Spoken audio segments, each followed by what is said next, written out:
La prophétie, livre 2, les deux mondes. Un roman autobiographique de Declan Rigne. Avec les voix de Claudine Abdelkader et d'Alexandre Michalak. Avertissement. Ce livre audio contient des scènes érotiques explicites qui pourraient heurter la sensibilité de certaines personnes. L'écoute en est donc réservée à un public averti.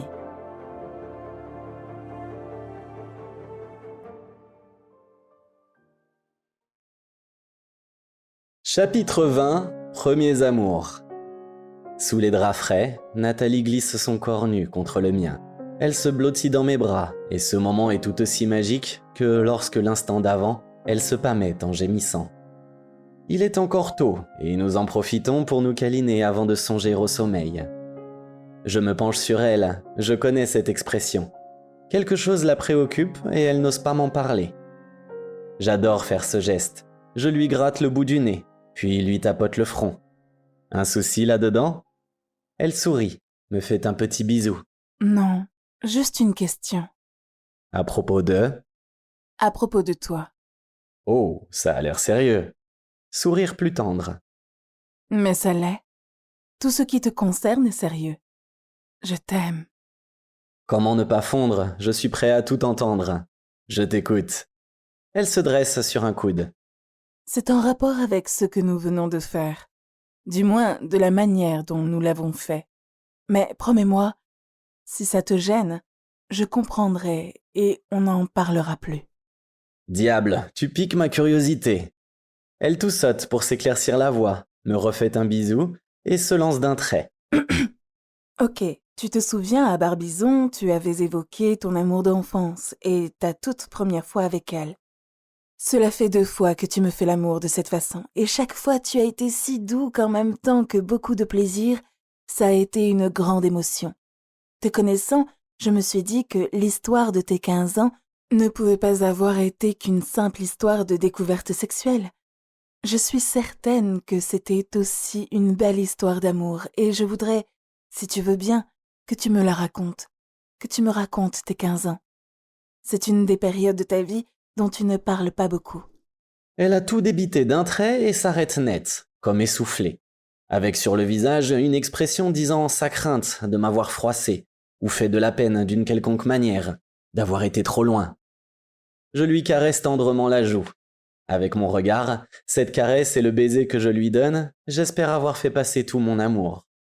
Je suis comme toi, Nat. Avec toi, j'éprouve le besoin d'ouvrir mon cœur pour que tu puisses voir tout ce qu'il contient. Je regarde la pendulette sur le chevet.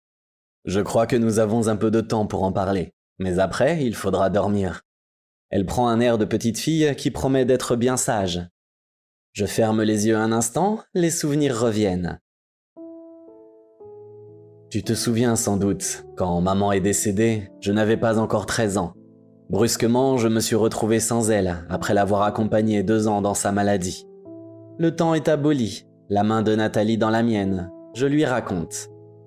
Mon père, qui, pour moi, était un inconnu, est rentré d'Indochine 48 heures avant le décès de maman. D'un seul coup, je n'ai plus été l'homme de la maison qui s'occupait d'elle, faisait à manger en rentrant de l'école, et lui portait ses repas au lit, d'où elle ne devait d'ailleurs plus se relever. Ma grand-mère et mon grand-père ont tout à coup disparu de ma vie. Eux qui m'avaient élevé avec maman depuis ma naissance. Je ne devais plus jamais les revoir. Je ne sais pourquoi, mais sans doute pour les mêmes raisons qui ont fait qu'ils n'étaient pas à l'enterrement de maman. Ouais, parce qu'aussi incroyable que ça puisse paraître, ils n'étaient pas à l'enterrement de leur fille. En dehors de mes professeurs, des élèves de ma classe et des collègues officiers de mon père, il n'y avait personne. Ni de la famille de mon grand-père, ni de celle de ma grand-mère. Je sais que mon père ne les aimait pas beaucoup, mais je n'ai jamais pu savoir pourquoi mes grands-parents n'étaient pas là ce jour-là.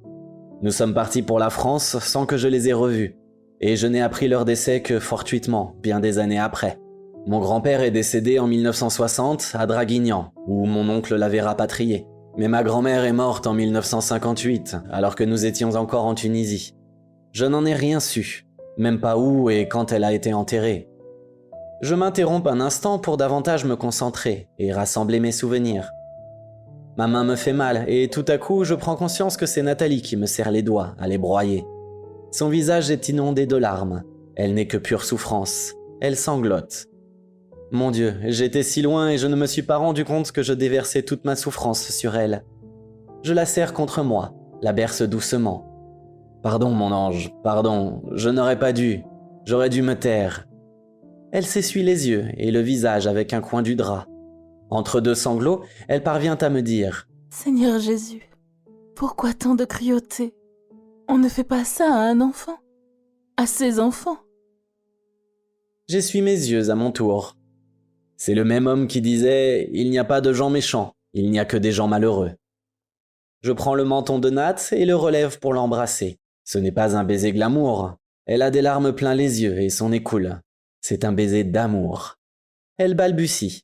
« Merci de m'ouvrir ton cœur. Mais pourquoi me raconter ça maintenant alors que je m'attendais à ce que tu me parles de ton premier amour? » Parce que les deux sont liés. Je n'aurais pas pu aimer Colette comme je l'ai aimée si, auparavant, je n'avais pas vécu ça. Je suis désolé de t'avoir fait du mal. Ne sois pas désolée. J'ai mal, mais je suis heureuse d'avoir pu prendre une partie de ta souffrance. Je la serre contre moi et la berce tendrement. Doucement, je l'allonge et viens tout contre elle. Elle niche sa tête au creux de mon épaule. Continue, John. Continue, s'il te plaît. Tout est là maintenant, comme si je le vivais encore. Maman est morte un soir de mai en 1955. J'ai dû supporter ce père mutique qui n'ouvrait la bouche que pour crier sur moi, sous n'importe quel prétexte, alors même qu'il encensait ma sœur, de 3 ans ma cadette. Elle ressemblait tant à maman. Ne supportant plus cette vie, j'ai demandé à entrer comme interne dans une école militaire en France. J'ai réussi l'examen et en octobre 1956, je suis parti loin de toute cette souffrance, mais j'avais atterri en enfer. Jamais je n'ai eu autant froid et faim. C'est pendant les vacances de Pâques que mon père s'est tout de même rendu compte qu'il lui fallait réagir. Je me souviens, j'étais à 10 kilos en dessous du poids moyen d'un ado de mon âge. Il a dû passer quelques coups de téléphone, car le jour même de mon retour à l'école, pour le dernier trimestre, j'ai été placé en régime de suralimentation. Fin juin, j'étais de retour en Tunisie pour apprendre que mon père me retirait de cette école et que nous allions déménager.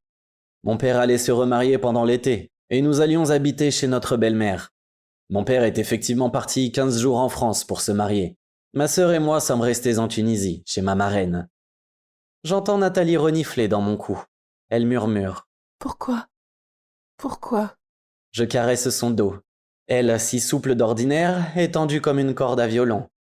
Je suis certain qu'il pensait agir pour le mieux. Mais il était traumatisé par 10 ans de guerre et totalement rongé par ses démons. Il l'a compris plus tard, bien plus tard, et en a été profondément malheureux, mais il était trop tard. Voilà dans quelles conditions, en octobre 1956, je suis entré en classe de 3e, dans ce lycée où ma belle-mère enseignait comme prof de philo. Nathalie redresse un peu sa tête qui reposait sur mon épaule. « Et c'est là que tu as rencontré ton amoureuse? » Pas tout de suite. On a fait connaissance peu de temps après mon 15e anniversaire. Elle était jolie? Moi, je l'ai trouvée jolie. Jolie et douce. Beaucoup se moquaient d'elle, car elle avait un léger strabisme. Ils l'appelaient Zbiglin. Zbiglin? Oui, c'est du patois sicilien, et peut-être même de l'argot. Ça veut dire « celle qui louche ». Elle s'appelait Colette. Elle était sicilienne? Non, elle était juive. Je marque une pause. Colette est là, avec nous, et Nathalie l'a prise dans ses bras. Elle était le souffre-douleur de la plupart des filles, et totalement ignorée des garçons, qui se contentaient de la charrier de temps à autre. J'étais celui qui ne parlait jamais aux autres, elle était celle qui louchait. On a fini par se retrouver sur le même banc, au fond de la classe. La première fois où elle est venue s'asseoir à côté de moi, j'ai trouvé qu'elle sentait bon. Elle sentait le frais, la lavande, et spontanément, je lui ai dit « Tu sens bon ». Elle est devenue toute rouge et m'a dit « Merci, c'est gentil ». Nathalie se redresse sur un coude. Je tourne la tête vers elle. Ses yeux sont toujours aussi brillants, mais les gros nuages noirs du chagrin ne sont plus là. Elle me dit « Oh, John, je suis contente. » Je ne sais pourquoi, je pousse un gros soupir. À partir de ce jour-là, on s'est retrouvés tous les jours à la même place. Je me souviens que je n'aimais pas les jeudis et les dimanches. J'avais hâte qu'une nouvelle semaine recommence pour aller de nouveau m'asseoir à côté d'elle et respirer son odeur. Un peu avant Noël, elle avait été interrogée et comme elle séchait, je lui ai soufflé la réponse. Lorsqu'elle s'est rassise, elle m'a pris la main et ne l'a plus lâchée de tout le cours.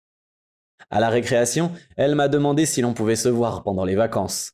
Je lui ai répondu que j'en serais très heureux, mais que je ne savais pas trop où l'on pouvait se retrouver. C'est elle qui m'a indiqué une cabane de berger, en pierre sèche, dans les collines. Une cabane abandonnée où personne ne venait jamais et qui allait devenir notre nid. Nathalie s'assied en tailleur à côté de moi. Elle me prend les mains. Tu vois là, John, je suis en train de prier. Je remercie Dieu qu'il ait permis que vous vous rencontriez. Un peu de douceur après tant de souffrance. Seigneur Jésus, merci. Ses grands yeux bleus me fixent avec tendresse. Elle embrasse mes mains. Continue, John. Raconte-moi l'histoire des enfants du ciel dans leur nid sur la colline. Sa joie contraste avec la tristesse de tout à l'heure. Je poursuis. La première fois où l'on s'est retrouvé là-haut, on s'est glissé à quatre pattes par la petite ouverture. Cette cabane était comme un igloo de pierre, avec une porte minuscule et juste un trou dans le toit pour l'aération. Il y avait un peu de paille, mais elle avait amené une petite couverture dans son sac de sport. On s'est allongé sur le dos, sans dire un mot, et on est resté là pendant plus d'une heure, sans rien faire d'autre que se tenir la main. On était bien. C'était la première fois que j'étais heureux depuis très longtemps. Elle sentait toujours aussi bon, et avant de partir, je le lui ai dit. Elle m'a souri, et elle m'a répondu. Je suis contente. C'était bien. Est-ce que tu veux revenir demain? Nathalie a du mal à contenir son émotion. La main devant la bouche, elle ne dit rien. Il y a tant d'amour dans ses yeux. Je lui ai répondu « Oui, et tous les autres jours des vacances, si tu veux. » C'est là qu'elle m'a embrassé, sur la joue. Elle a dit « Je t'aime bien, tu sais. Tu es tellement gentil. Tu n'es pas comme les autres. » Le lendemain a été comme la veille, sauf qu'on a un peu parlé de ce qu'on ferait plus tard. Je me rappelle qu'elle voulait voyager. Moi, je lui ai dit que je voulais être archéologue. Elle m'a répondu « C'est normal, tu es très fort en histoire. » On se tenait toujours la main et on était un peu plus serrés l'un contre l'autre. Nathalie, la main devant la bouche, ses yeux au fond des miens, se balance doucement d'avant en arrière. Elle n'y tient plus. C'est l'histoire qu'on devrait raconter aux enfants du catéchisme au lieu des sornettes sur le péché de la chair. Ces abrutis de curés n'ont même pas conscience qu'en parlant ainsi, ils commettent un péché contre la vie. Son ton passionné m'arrache un sourire. Attends, la suite est peut-être moins sage. Sa réplique est immédiate. Ses yeux brillent. Mais j'espère bien. Raconte-moi. Je la taquine. Tu préfères avec ou sans les détails? Elle met les deux poings sur les hanches. John Rhyn, vous êtes un monstre. Pardon, je continue. Lorsqu'on s'est quitté, on s'est embrassé comme la veille, sauf que là, elle a légèrement tourné la tête et que mon bisou s'est posé au coin de ses lèvres. J'ai rêvé de ce bisou toute la soirée et une partie de la nuit. C'est pour ça que le lendemain, la première chose que j'ai faite, ça a été de l'embrasser, mais directement sur la bouche. J'ai fermé les yeux comme j'avais vu dans les films, et lorsque je les ai ouverts, elle souriait. Et ce sourire effaçait presque son strabisme. Elle était si jolie. Pour moi, c'était la plus jolie. C'était la première fille que j'embrassais et je sentais mon cœur gonfler comme un ballon. On s'est allongés, cette fois-ci face à face et l'un contre l'autre. Elle m'a demandé si c'était la première fois que j'embrassais une fille, et comme je lui ai répondu oui, elle a souri et m'a demandé si elle pouvait m'embrasser. Pour toute réponse, je lui ai tendu ma bouche et j'ai fermé les yeux. J'ai mis quelques secondes à réaliser que j'étais en train de sucer sa langue. Je ne voulais plus m'arrêter et c'est elle qui m'a gentiment repoussé. Encore aujourd'hui, je serais prête à jurer que lorsque j'ai ouvert les yeux, elle ne louchait plus. Elle me souriait et elle ne louchait plus. Je crois qu'elle m'a dit « Je vois que c'est vrai. Tu n'avais jamais embrassé une fille ?» Je ne sais plus trop, mais je crois que j'ai bégayé un non un peu timide. Je suis sûr qu'elle m'a répondu. Moi non plus. Enfin, je veux dire que c'est la première fois que j'embrasse un garçon. Très attentive, Nathalie boit mes paroles. Sa réaction est immédiate. Mais alors, comment savait-elle embrasser comme ça? Figure-toi que c'est ce que je lui ai demandé. Et qu'a-t-elle répondu? Elle a ri. Elle m'a dit savoir comment le faire, car sa copine Maroussia avait vu sa grande sœur avec son mari, et elle lui avait tout raconté. Elle lui avait aussi raconté ce qu'ils avaient fait après s'être embrassés. Les yeux de Nathalie se plissent. Elle est concentrée. Et elle t'a dit ce que son ami lui avait raconté? Non, mais elle m'a demandé en serrant plus fort contre moi. Tu as déjà niqué? Et que lui as-tu répondu? Je lui ai dit que non, que je savais ce que cela voulait dire, mais que je ne l'avais jamais fait et que je ne savais pas comment on faisait. Nat a un petit sourire coquin. Je ne connaissais pas ce mot, mais je crois avoir deviné. Niquer, c'est français. Je fais comme Nathalie et m'assieds en tailleur dans le grand lit, face à elle. Je lui prends les mains. Oui, c'est français, mais ce n'est pratiquement plus employé. Quand j'étais enfant en Tunisie, ce mot était le seul utilisé pour dire faire l'amour.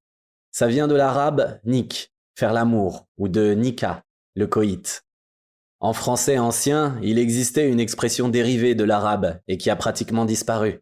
Elle désignait la pratique de l'acte sexuel en dehors du mariage. C'est forniquer pour l'action et la fornication pour l'acte. On en a parlé tout à l'heure. Les prêtres de l'Église catholique en avaient fait un des pires péchés que l'on peut imaginer. Froncement de sourcils et mou de Nathalie. Ok, je ne savais pas. Aujourd'hui, je peux donc dire que je suis catholique, croyante, pratiquante et grande fornicatrice devant l'Éternel. Amen. Cette fois, c'est à moi de rire. Oui, tu es une adorable fornicatrice. J'ai toujours du mal à réaliser comment, avec les hommes magnifiques qui ont été tes amants, j'ai pu entrer dans ton cœur. Ses yeux me vrillent le cœur et les reins. Peut-être parce que tu niques mieux qu'eux? Nous rions tellement qu'il nous faut une bonne minute pour récupérer. Elle m'embrasse tendrement. Je n'ai jamais eu l'indélicatesse de comparer les exploits sexuels de mes partenaires. Il y en a qui m'ont donné plus de plaisir que d'autres, mais aucun ne m'avait donné cette lumière qui accompagne chacun des orgasmes que j'ai avec toi. Puis, l'index sur les lèvres, l'air profondément absorbé par une intense réflexion, Nathalie revient à la signification de ce mot dont elle ignorait tout 5 minutes auparavant. Donc, si j'ai bien compris, au Blue Velvet, au Saphir, je me faisais niquer, et tout à l'heure, avec toi, on a niqué. Eh bien, tu sais quoi? Dans tous les cas, j'ai aimé ça. Mais revenons à Colette. J'ai besoin de quelques secondes pour revenir au sujet. Ah oui, Colette. Elle avait l'air toute heureuse, mais je n'ai pas osé lui demander pourquoi elle m'avait parlé de ça. On a bien dû passer 1 heure à se câliner et à s'embrasser. J'ai bien vu qu'elle respirait fort et qu'elle avait les joues toutes rouges, et je lui ai demandé « Tu crois qu'on est amoureux ?» Le petit rire de Nathalie me fait chaud au cœur. C'est trop mignon. Je ne sais pas si c'est trop mignon, mais son sourire me fait craquer, et je l'embrasse comme il y a 25 ans j'ai embrassé Colette. Lorsque je lui rends ses lèvres, elle me regarde tout attendrie. Elle sait que je l'ai embrassée en pensant à Colette. C'est donc Colette qui t'a appris à embrasser. Tu as eu un excellent professeur. Mais je crois que les cours pratiques ne se sont pas limités aux petits bisous et que vous avez exploré d'autres chemins. Ça aurait sans doute été le cas si le soleil n'avait pas commencé à décliner. On a dû courir pour ne pas être en retard à la maison. C'est le lendemain que s'est passée notre première fois. C'est toi qui as pris l'initiative? Non, on était en train de s'embrasser et lorsque j'ai posé ma main sur ses seins, elle m'a demandé. Est-ce que tu veux bien qu'on se marie? Surpris, j'ai répondu « Mais on est trop jeunes ». Elle s'est assise, m'a regardé et m'a pris les mains. Elle m'a dit « Bien sûr, mais on peut se marier de parole et après, quand on sera grand, on se mariera pour de vrai. Mais pour faire un mariage de parole, il faut qu'on donne sa parole de se marier pour de vrai. Et après, on nique comme un vrai mariage. C'est ma copine qui me l'a dit. Tu veux bien niquer avec moi? » Nathalie écarquille les yeux. Elle m'embrasse les mains. Ses yeux sont un peu humides. Elle est très émue. Tant d'amour et tant d'innocence. Mon Dieu, c'est merveilleux. On se croirait au matin du monde. 2 enfants qui découvrent l'amour. C'est à ça que devrait ressembler le jardin d'Éden. Elle rajoute, furieuse. Et sûrement pas à celui dont parlent ces foutus curés. Je la serre contre moi. Moi je sais à quoi il ressemble. C'est à toi qu'il ressemble. Tu es mon paradis. Notre baiser menace de devenir dévastateur. Nathalie me repousse doucement. Si l'on continue, je ne connaîtrai jamais la suite.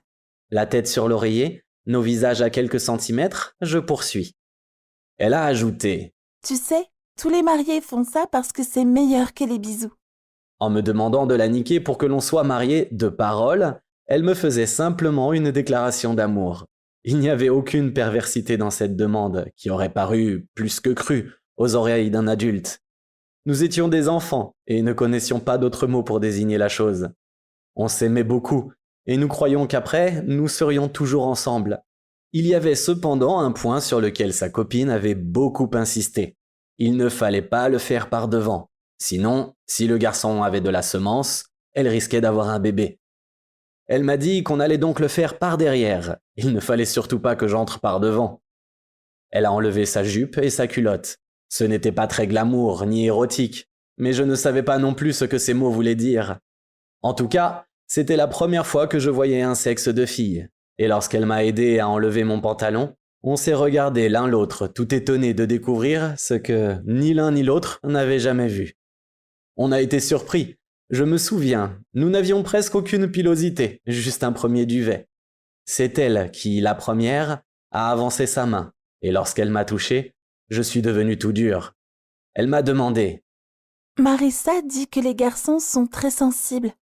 Là, ça te fait mal quand je te touche en dessous? Comme ça? je lui ai répondu qu'au contraire, ça faisait du bien, et je l'ai touchée à mon tour. Elle a guidé ma main et m'a montré comment il fallait faire. Nathalie m'écoute presque religieusement. Elle a mis ses deux mains sur sa bouche. Ses yeux brillent. Son regard est si doux. Elle est très émue. Puis elle avance ses mains en coupe et prend mon visage qu'elle caresse doucement entre ses doigts. Je n'ai même pas besoin de fermer les yeux pour vous imaginer. Je vous vois. Vous êtes si beau. J'ai la gorge serrée par l'émotion du souvenir. Et toi, tu es si belle et je t'aime tant. Je continue mon récit. Elle s'est tournée et m'a présenté ses fesses. Mets-la-moi. En haut, pas en bas. Elle m'a guidé et s'est entrée tout seul. Il faut dire aussi que je n'avais pas terminé ma croissance. Petit rire de Nathalie, dont la main vérifie que j'ai grandi depuis. Tu devais être si mignon. Je ne sais pas si j'étais mignon, mais ce que je sais, c'est que si tu insistes, je vais avoir du mal à continuer. La main de Nathalie se retire précipitamment. Elle a de toute évidence très envie d'entendre la suite. Je reprends donc. Je n'avais jamais fait ça, mais quand je suis entré, la sensation a été si agréable que d'instinct, j'ai bougé tout seul. Ça n'a pas duré très longtemps. Je crois que je n'aurais plus jamais voulu arrêter tellement c'était bon. Sourire attendri de Nathalie. Encore tout imprégné de mes souvenirs, je marque une pause. C'est une petite tape de natte sur mon anatomie qui me ramène au présent. On dirait qu'elle te fait encore de l'effet. Confus, je constate que je suis pour le moins indécent. Désolé, ce n'est pas contrôlable. Nathalie rit de bon cœur. Ne sois pas désolé, tu es très beau et c'est une très jolie première fois. Mon demi-sourire l'intrigue. Quoi? Tu ne l'as pas vécu comme ça? Si, sauf que ce n'était pas fini. Regard étonné de Nathalie. Vous avez recommencé? Oui, mais cette fois, c'était plus facile, et ça a duré plus longtemps. Je me rappelle qu'elle gémissait et que j'ai eu peur de lui faire mal. Elle m'a dit « Ne t'arrête pas. Après, on s'est rhabillés et l'on est restés l'un contre l'autre. On s'est embrassé longtemps, puis elle m'a regardé dans les yeux. Maintenant, tu es mon mari de parole et je suis ta femme de parole. Quand on sera grand, on pourra se marier pour de vrai. Et là, tu pourras me niquer par devant pour qu'on fasse plein de bébés. 6 mois après, elle est partie avec ses parents. Toute la famille est rentrée en France, et je ne l'ai plus jamais revue. Mais pendant ces 6 mois, on s'est retrouvés toutes les semaines, et chaque jour pendant les vacances. Et chaque fois, on a refait l'amour, et chaque fois, ça a été le même éblouissement. Aujourd'hui, elle est sans doute mariée, et tout comme moi, a des enfants. Mais je ne sais pas si elle a la chance de pouvoir raconter cette histoire à son mari, comme je peux le faire avec toi. Je me tais. Nathalie a les larmes aux yeux. Elle est si sensible qu'elle a vécu chaque seconde de mon récit, de mon histoire avec Colette, l'amoureuse de mes 15 ans. J'embrasse doucement ses paupières. Elle dit « C'est une merveilleuse histoire.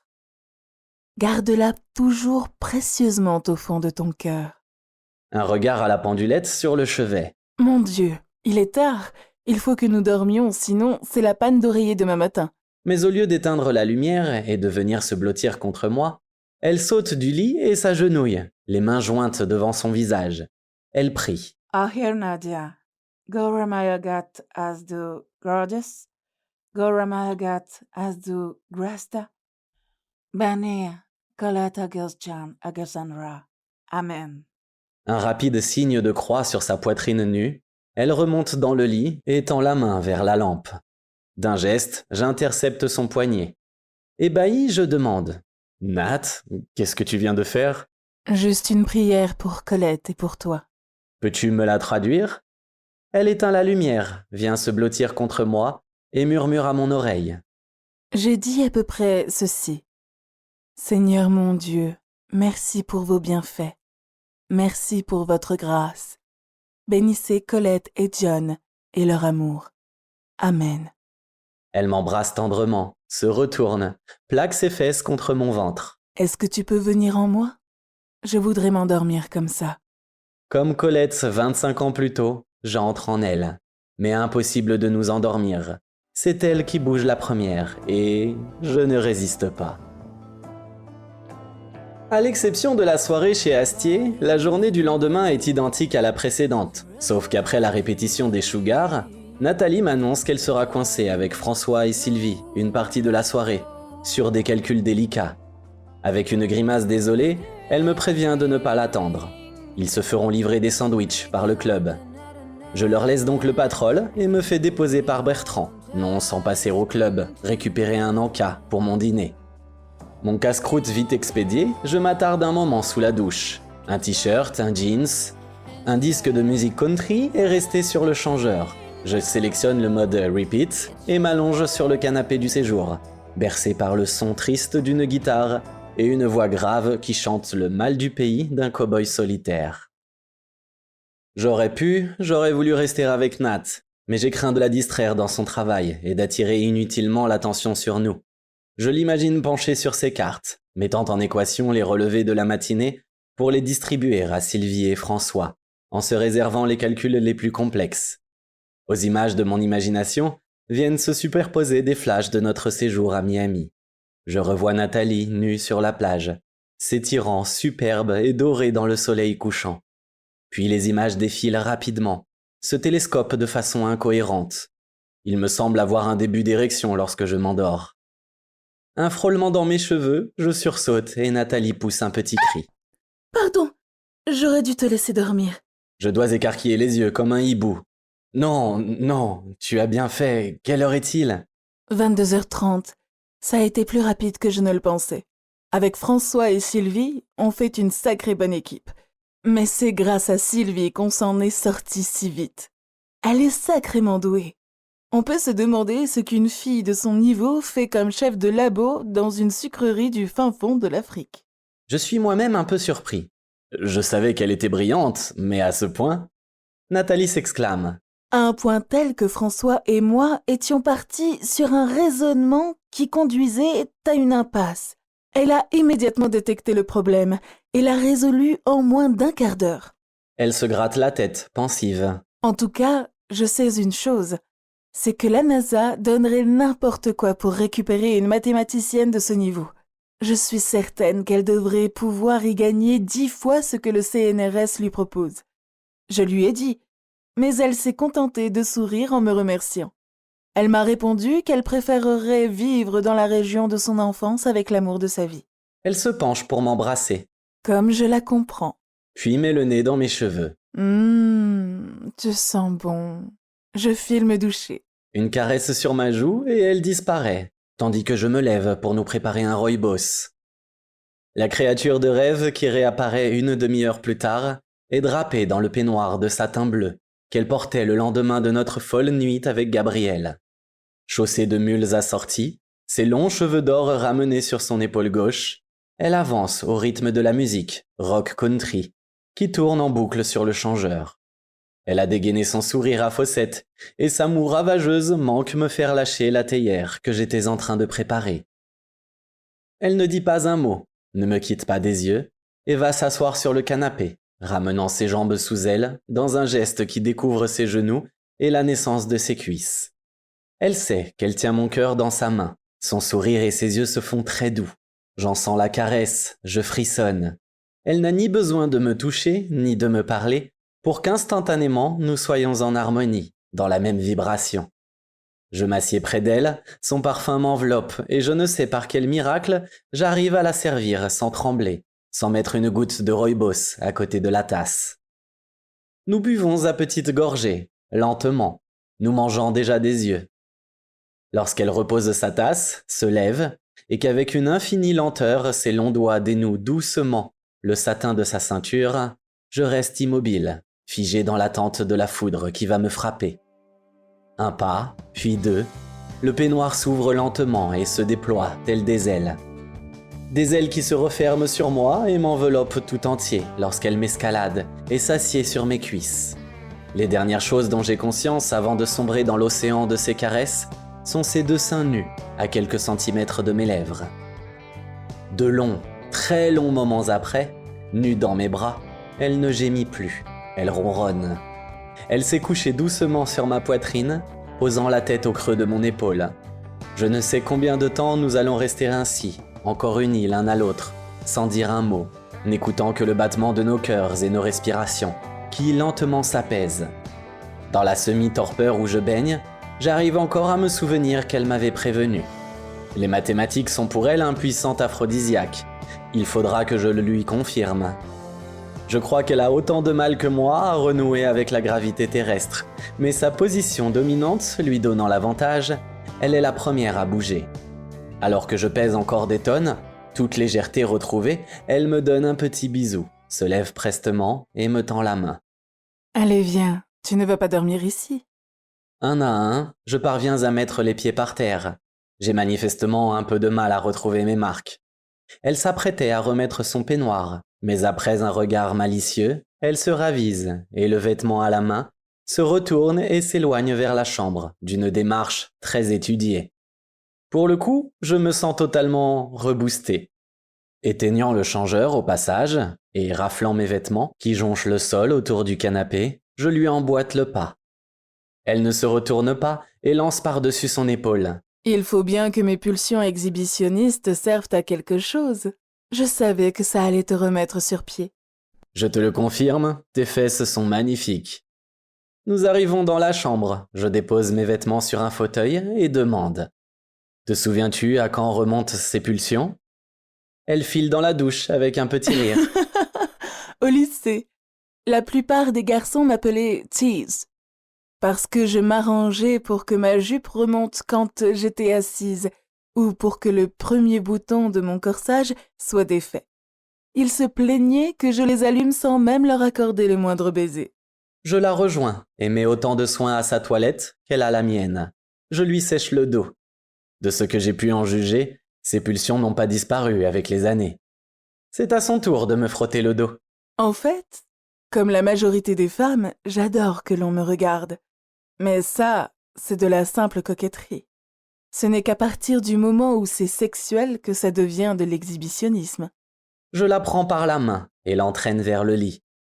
C'est parce que tu as un corps magnifique et que tu peux tout montrer. Peu de femmes oseraient les maillots que je t'ai vu porter à Miami. Elle se glisse sous les draps. Merci pour le compliment. Je sais que je suis mieux faite que d'autres, mais encore une fois, ça ce n'est que de la simple coquetterie. Je caresse ses hanches, sa peau est si douce. À quel moment cela devient-il sexuel pour toi ? Elle suit du bout des doigts le contour de mes lèvres. Lorsque j'ai envie que l'on voit mon sexe, ce qui en général est déclenché par une période d'abstinence ou une situation particulière. À bien y réfléchir d'ailleurs, l'une entraîne automatiquement l'autre. Qu'appelles-tu une situation particulière ? Le doigt qui suivait le contour de mes lèvres suit maintenant celui de ma barbe. J'ai des dizaines d'exemples, mais pour n'en citer qu'un, j'évoquerai celui du Blue Velvet. Lorsque j'étais intéressée par un homme, je m'arrangeais pour m'éclipser un instant et enlever mon string. Lorsque je le rejoignais, je m'asseyais de telle façon qu'il n'ait aucun doute sur ce qu'il voyait. Avec une mini-jupe ou une mini-robe, c'était absolument imparable. En général, moins de 5 minutes après, nous passions le rideau bleu. Ça, c'est de l'exhibitionnisme. Ma main passe de ses hanches à ses seins. Et tu as reproduit ce scénario avec Mike. Ses yeux s'agrandissent, le bleu de ses iris pétille de 1000 paillettes. Non, pas exactement. Cette fois-là, et je m'en souviens très bien, j'avais déjà enlevé mon string dans la limousine et l'avais mis dans ma pochette avant d'aller m'installer au bar. Tu comprends? J'étais vraiment en manque. Un planning professionnel délirant pendant 1 mois avant mon départ pour préparer ma mission, des soirées entières le nez dans mes dossiers et donc une longue, trop longue abstinence. J'étais plus que survoltée et il fallait à tout prix que je consomme. J'étais tellement en manque que j'ai sauté sur le premier homme avec qui j'ai engagé la conversation. Ça aurait vraiment pu être n'importe qui. J'ai eu de la chance. C'était Mike, un homme séduisant et cultivé. Je m'attendais à son sourire spécial Fossette. La moue est d'autant plus inattendue. Je demande. Un regret? Regard en coin mi-ange, mi-démon. Oui, et tu sais bien lequel. Je repense à ce qui s'est passé quand je suis retournée voir Mike. Je suis certaine que si tu étais resté au bar au lieu de retourner à la voiture, la suite aurait été très différente. Puis, sourcils froncés, sur un ton péremptoire, Mais ce n'est que partie remise. elle a comme une hésitation. Enfin, j'espère qu'il acceptera mon invitation. Sa voix s'est cassée sur les derniers mots. Elle a du mal à poursuivre. Mon Dieu, n'importe qui m'entendrait, me prendrait pour une malade. Les gens normaux ne comprendraient pas comment je peux parler comme ça d'un autre homme alors que je suis dans les bras de celui que j'aime comme une folle. Ma main abandonne ses seins pour caresser son ventre et entamer une incursion plus indiscrète. C'est toi-même qui m'as expliqué que ça s'appelait la compersion. En fait, ce n'est pas seulement toi, c'est nous deux qui en avons envie.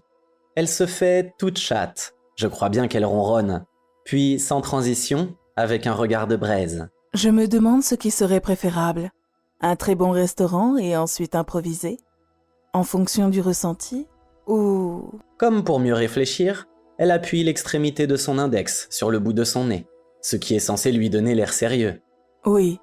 Ou alors, organiser un dîner au Saphir. La table y est excellente. On peut y danser et nous serions sur place pour une suite éventuelle. À décrypter le ton de sa voix, qu'elle a une façon très particulière de moduler lorsqu'elle entre en phase éruptive, et malgré ses mimiques qu'elle voudrait innocentes, je sais qu'elle a autre chose derrière la tête.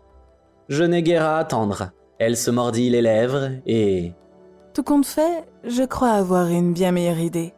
Un apéritif dînatoire, au champagne, à la maison. Qu'en penses-tu? À la maison, ce serait quand même plus intime, non?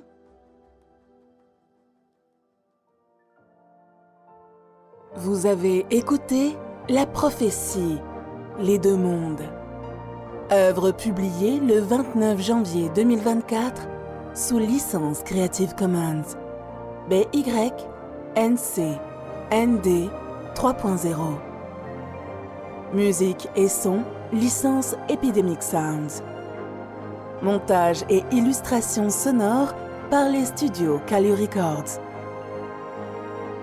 Si vous avez aimé cette histoire, nous vous invitons à plonger dans sa suite passionnante, La prophétie, livre 3, L'esprit léopard. Disponible depuis le 29 janvier 2024.